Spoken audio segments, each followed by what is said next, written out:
आज जनजातीय सुरक्षा मंच का कार्यक्रम हो रहा है दिल्ली में। मैं पूरे कार्यक्रम को देख रहा हूं, कहीं पर भी शेड्यूल 5, शेड्यूल 6, रिजर्वेशन, जल जंगल जमीन की बात नहीं हो रही। मां बिरसा मुंडा, भगवान बिरसा मुंडा की बात हो रही है, कान्हू सिंधु की बात हो रही है, लेकिन कान्हू सिंधु और बिरसा मुंडा का नाम लेने से काम नहीं चलेगा। उनके उद्देश्य क्या थे, उनके विचार क्या थे, उस पर भी काम होना पड़ेगा। वो सिर्फ नाम लेके पेटेंट कर रहे हैं। आज हम कह रहे हैं हमको बिरसा मुंडा बनना है, और मैं भी चाहता हूं कि इस देश का प्रत्येक आदिवासी का बच्चा, हर घर में बिरसा पैदा हो, हर बच्चा बिरसा के रूप में लड़ाई लड़े। क्योंकि हमारे पुरखों पे आक्रमण हथियारों से हुआ, तीर कमान धारा तोपों से हुआ, तो हमारे पुरखों ने हथियारों से उनका मुकाबला किया। और आज आजाद भारत में कलम और कागज से हमारे जल जंगल जमीन को छीना जा रहा है, तो हमें भी कलम और कागज से उनका मुकाबला करना है। इसलिए शिक्षा जरूरी है, और शिक्षा भी मजबूती वाली।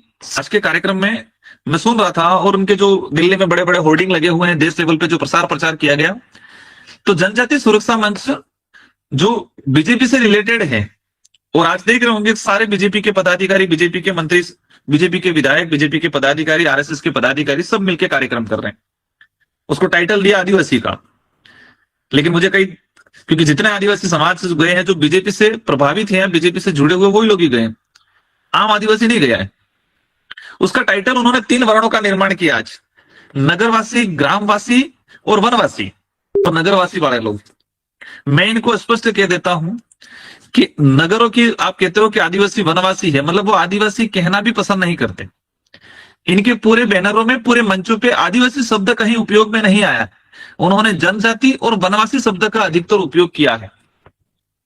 नगर की बात करते हैं, उनका कहना है कि आदिवासी नगर में नहीं, गांव में नहीं, आदिवासी वन में रहता है और वनवासी है। मैं इनका ज्ञानवर्धन कर दूं कि हड़प्पा, मोहनजोदड़ो और सिंधु घाटी सभ्यता की जो बात आती है, नगरों का जो निर्माण किया था, इतिहासकार कहते हैं कि मोहनजोदड़ो और हड़प्पा में शानदार नगरों का निर्माण था, और वो नगरों का निर्माण इस देश के आदिवासियों ने ही किया था। वो प्राकृतिक आपदा या आर्यों के आक्रमण से इन नगरों को उजाड़ा गया, वो बात अलग है, लेकिन नगरों का निर्माण आदिवासियों ने किया था, गांवों का निर्माण आदिवासियों ने किया है, और जंगलों को बचाने का काम भी आदिवासियों ने किया है। बिरसा मुंडा, भगवान बिरसा मुंडा के आज जन्म जयंती के उपलक्ष्य में कार्यक्रम हो रहा है देश लेवल पे। मैं बिरसा मुंडा जी की बात को याद करना चाहूंगा। उन्होंने, बिरसा मुंडा जी को पेटेंट कर लिया है, और पेटेंट ऐसे कर लिया है कि उसको आगे रख के पूरे देश के आदिवासियों को उनसे जोड़ के बीजेपी से जोड़ने का काम कर रहे हैं। इतिहास बदलने में माहिर हैं आज के सत्ताधारी लोग। 12वीं क्लास की सामाजिक विज्ञान, शायद सीबीएसई का कोर्स में 12th क्लास का सामाजिक विज्ञान में बिरसा मुंडा का एक पार्ट था, पूरा चैप्टर था। उस चैप्टर में बिरसा मुंडा की जीवनी, बिरसा मुंडा, भगवान बिरसा मुंडा के उपदेश, इनके संघर्ष के बारे में लिखा गया था, जो पूरे देश का बच्चा पढ़ रहा था। 2024 में उसको परिवर्तन किया गया। मैं परिवर्तन क्या किया गया ये बताने से पहले ये बता दूं कि पहले क्या था। तो 12th क्लास की जो किताब थी, उस किताब में बिरसा मुंडा जी का जो चैप्टर था, उसमें लिखा गया था बिरसा मुंडा जी का परिचय, बिरसा मुंडा जी के उद्देश्य और बिरसा मुंडा जी का जो इतिहास रहा था। उसमें मोटा मोटा चेंजिंग ये किया है। पहले ये था कि बिरसा मुंडा जी जल जंगल जमीन की रक्षा के लिए अंग्रेजों से लड़े थे। पहले ये था चैप्टर में कि बिरसा मुंडा की लड़ाई क्या थी, जल जंगल जमीन की रक्षा करना। अभी उन्होंने चेंज क्या किया कि बिरसा मुंडा धर्म की लड़ाई लड़ रहे थे, जल जंगल जमीन को उन्होंने पीछे रख दिया। पहले क्या ले आए, धर्म की लड़ाई। सेकंड नंबर, पहले ये था 2024 से पहले कि बिरसा मुंडा आदिवासी आदि धर्म की पालना करते थे और उनको मानते थे। बिरसा मुंडा का उद्देश्य था कि ना आदिवासी हिंदू है ना ईसाई है, आदिवासियों की अपनी एक अलग पहचान है, ये बिरसा मुंडा का कहना था। ये उस किताब में लिखा था। अभी उन्होंने चेंज ये कर दिया कि बिरसा मुंडा हिंदू धर्म की रक्षा के लिए लड़े और ईसाई मिशनरियों के खिलाफ लड़े। पहले बिल्कुल सही था, मतलब कि बिरसा मुंडा का कहना था कि आदिवासी ना ईसाई है ना हिंदू है, आदिवासियों की अपनी एक पहचान है। इस तरह से उन्होंने 2024 में चेंज कर दिया। और इसके बाद बिरसा मुंडा जी को पूरे देश लेवल पे पेटेंट करके, मतलब कहे कि आगे करके आदिवासियों को उससे जोड़ के धर्म की लड़ाई लड़ाने का काम किया जा रहा है। दूसरा चीज, आज जो जनजाति सुरक्षा मंच का जो कार्यक्रम हो रहा है उसमें 2-3 स्लोगन लिखे हैं। एक तो मैंने बता दिया कि वो ब्राह्मण वेश से शूद्र उस पे नहीं, क्योंकि आदिवासी सवाल करना इतना तो समझ ही गया है, वहां पर जा रहा है वो भी इतना पूछना शुरू कर दिया है कि हम किस वर्ण में आ रहे हैं। तो उन्होंने कहा कि नहीं वर्ण तो अलग बात है, वो तो पुरानी बात हो गई, अभी तो हम 3 वर्ण में करेंगे, नगर, ग्राम और वनवासी। तो आप वनवासी में आ रहे हो। आज दूसरा स्लोगन है, इन्होंने बड़े बैनर पे लिखा है, आप ऑनलाइन अगर लाइव देख रहे होंगे उनका कार्यक्रम जो हो रहा है, जो धर्म संस्कृति छोड़ेगा वो पहचान अपनी खोएगा। उन्होंने टाइटल दिया है कि जो धर्म संस्कृति छोड़ेगा वो अपनी पहचान खोएगा, और जो पहचान खोएगा वो डिलिस्टिंग होगा, मतलब ट्राइबल की सूची से बाहर होगा। सुनने में अच्छा लगता है, हम भी इस लाइन पे काम करते हैं। इस लाइन में चेंजिंग कर दिया उन्होंने। क्या किया, क्या लिखा उन्होंने, जो धर्म संस्कृति, मतलब धर्म को आगे रख दिया, संस्कृति को पीछे छोड़ दिया।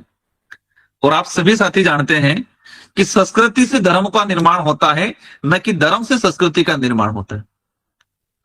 हमारे पूजा पद्धति हमारी संस्कृति है, उन्होंने संस्कृति को पीछे छोड़ दिया, धर्म को आगे ले आए।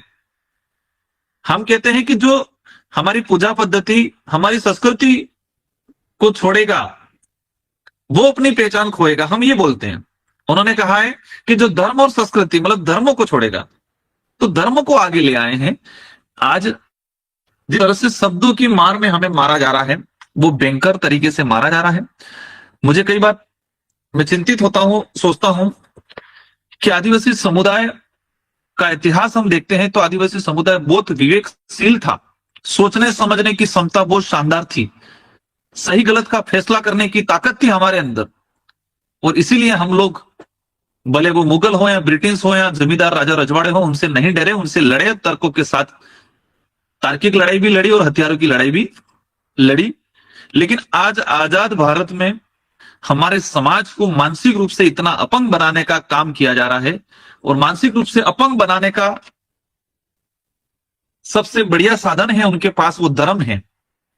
और धर्म के आधार पे ही मानसिक रूप से अपंग बनाया जा रहा है, और विवेकहीन हो जाता है व्यक्ति। वो सोचने समझने की शक्ति खत्म हो जाती है उसके अंदर, सही गलत की पहचान नहीं कर पा रहा है, और खुद के भाई को मारने के लिए, खुद के भाई से धर्म के लिए लड़ने के लिए तैयार हो जाता है।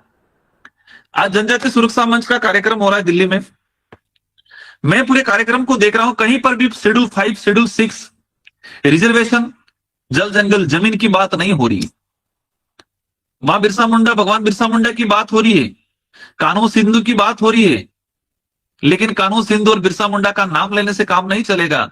उनके उद्देश्य क्या थे, उनके विचार क्या थे, उस पर भी काम होना पड़ेगा। वो सिर्फ नाम लेके पेटेंट कर रहे हैं, इस आधार पे आदिवासियों को जोड़ने का काम कर रहे हैं, न कि उनके विचारों पे काम करने। दूसरा साथियों, मैं एक साथ ही तीनों विषय जो मेरी समझ, मैं मंथन के अनुसार मैं आपके सामने रखना चाहूंगा, फिर आप तो साथी जो भी बातचीत हो अपन कर लेंगे। शॉर्टकट में मैं निपटने का प्रयास कर रहा हूं। यूसीसी आपका डिलिस्टिंग वाला तो मैंने साथ में थोड़ा ले लिया, और डिलिस्टिंग वाले यूसीसी से पहले मैं डिलिस्टिंग वाले पे कहना चाहूंगा कि जो आदिवासी आज हिंदू धर्म मान रहा है और वो ये खुश हो रहा है कि जो ईसाई बने हुए हैं वो बाहर चले जाएंगे, तो हमें आरक्षण का लाभ मिल जाएगा। मैं छत्तीसगढ़ का शेड्यूल 5 इलाका बस्तर कांकेर, ये जो शेड्यूल 5 5वीं अनुसूची क्षेत्र के अंतर्गत आता है, अनुच्छेद 243 244 वन के अंतर्गत आता है, उसमें ये स्पष्ट प्रावधान है शेड्यूल 5 में कि 50% से अधिक पॉपुलेशन है उसी को शेड्यूल 5 एरिया आइडेंटिफाई या घोषित किया जाएगा, रहेगा। जिस क्षेत्र में 50% से अधिक ट्राइबल की पॉपुलेशन है वही हमारे लिए आरक्षित क्षेत्र रहेगा, जो शेड्यूल 5 के रूप में। तो हमारा उस क्षेत्र के अंदर जो ईसाई मिशनरी अपना लिया है, वो जब डिलिस्टिंग से बाहर चला जाएगा, तो क्या शेड्यूल एरिया में 50% से अधिक पॉपुलेशन रहेगी? जो आदिवासी हिंदू बना हुआ वो खुश हो जाएगा कि जो ईसाई मिशनरी में कन्वर्ट हो गए वो ट्राइबल की सूची से बाहर हो जाएंगे, तो वो लाभ ले रहे हैं, वो हमें मिलेगा, हमें अधिक लाभ मिलेगा। ठीक है, मैं मान गया आपके इस विचार का। ठीक है, हम एक कुछ पल तक हम इसको स्वीकार कर लेंगे, लेकिन हमारा सवाल है कि कांकेर बस्तर का जो इलाका है, जो शेड्यूल 5 क्षेत्र में आता है, छत्तीसगढ़ का शेड्यूल 5 इलाके में 50% से कम पॉपुलेशन हो गई, अगर डिलिस्टिंग हो गई, जिन्होंने ईसाई धर्म अपना रखा है या दूसरा धर्म अपना रखा है, वो ट्राइबल की सूची से बाहर हो गए, तो क्या आप लोग 50% से अधिक रह पाओगे? वही शेड्यूल 6 के लिए लागू होगा। असम, त्रिपुरा, मेघालय, मणिपुर, जो शेड्यूल 6 वाले जो राज्य हैं, वही बात शेड्यूल 5 का हमारा मध्य प्रदेश, राजस्थान, गुजरात, महाराष्ट्र, आंध्रा के लिए लागू होगा कि 50% से कम पॉपुलेशन जहां हो गई, शेड्यूल 5 विशेष क्षेत्र घोषित मतलब जो है अभी वर्तमान में, वो खत्म हो जाएगा। और शेड्यूल एरिया खत्म हो गया तो आपका जल जंगल जमीन का, आपका पैसा कानून, क्योंकि पैसा कानून भी शेड्यूल एरिया के बाहर ये लोग इंप्लीमेंटेशन नहीं कर रहे हैं। हमारे संवैधानिक राइट्स जितने हैं, जमीन के राइट्स हैं, रिजर्वेशन जो है शेड्यूल 5 इलाके में, वो खत्म हो जाएगा, क्योंकि आप 50% से ऊपर नहीं रहोगे। फिर आप किससे लड़ोगे?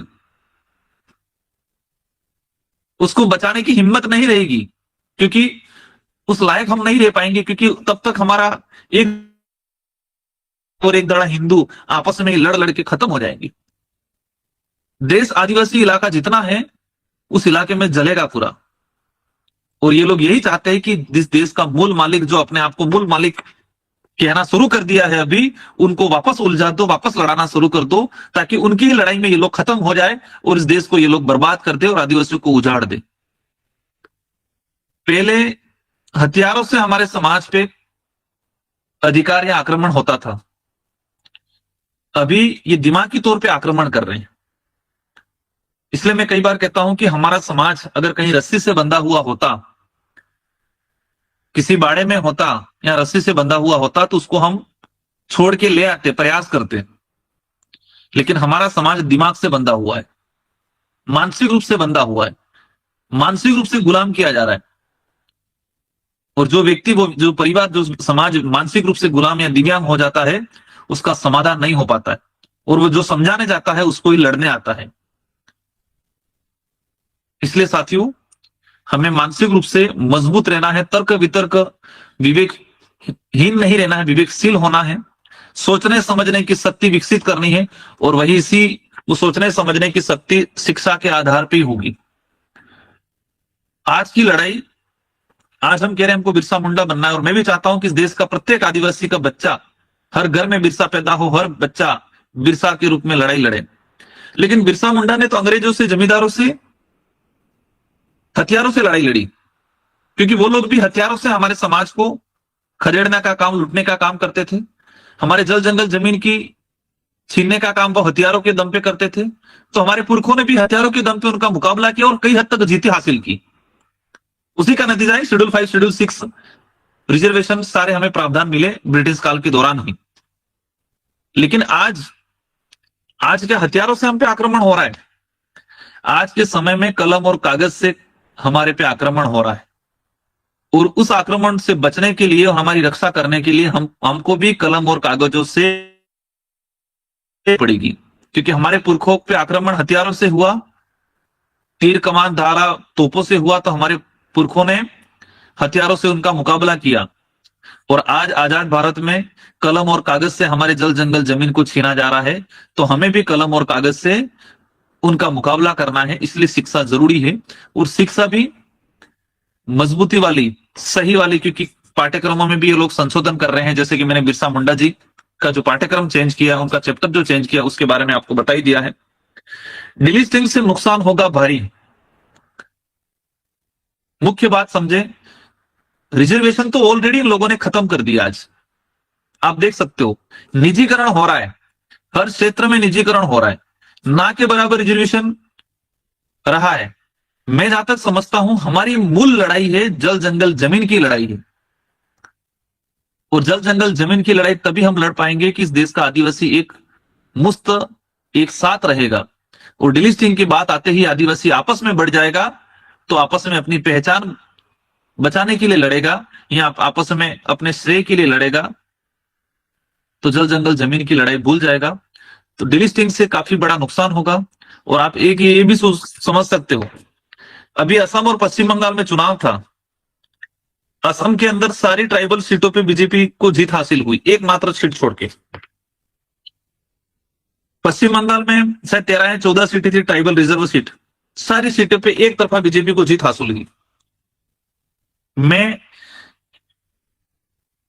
इस ऑनलाइन मीटिंग के माध्यम से आपको स्पष्ट कर देता हूं कि हमारी लड़ाई न बीजेपी से है, न कांग्रेस से है, न किसी अन्य से है। हमारी लड़ाई हमारे अधिकारों की है, हमारी पहचान की है। और जो हमारे अधिकार खत्म करेगा, जो हमारी पहचान खत्म करेगा, भले वो बीजेपी होगी या भले कांग्रेस होगी, उनसे लड़ाई निरंतर जारी रहेगी। हर क्षेत्र में अलग अलग पार्टियां होगी और हमारी लड़ाई हमारे समाज के जो जनप्रतिनिधि बने हैं, भले वो विधानसभा है, पार्लियामेंट में है, वो समाज का प्रतिनिधि, पार्टियों का प्रतिनिधित्व कर रहे हैं। समाज का प्रतिनिधित्व नहीं कर रहे हैं, पार्टियों का प्रतिनिधित्व कर रहे हैं। वो समाज के प्रति उत्तरदायित्व नहीं है, वो पार्टियों के प्रति उत्तरदायित्व है। इसलिए हमें जो समाज का प्रतिनिधित्व करे, ऐसे लोगों को चुन के भेजने की जरूरत है।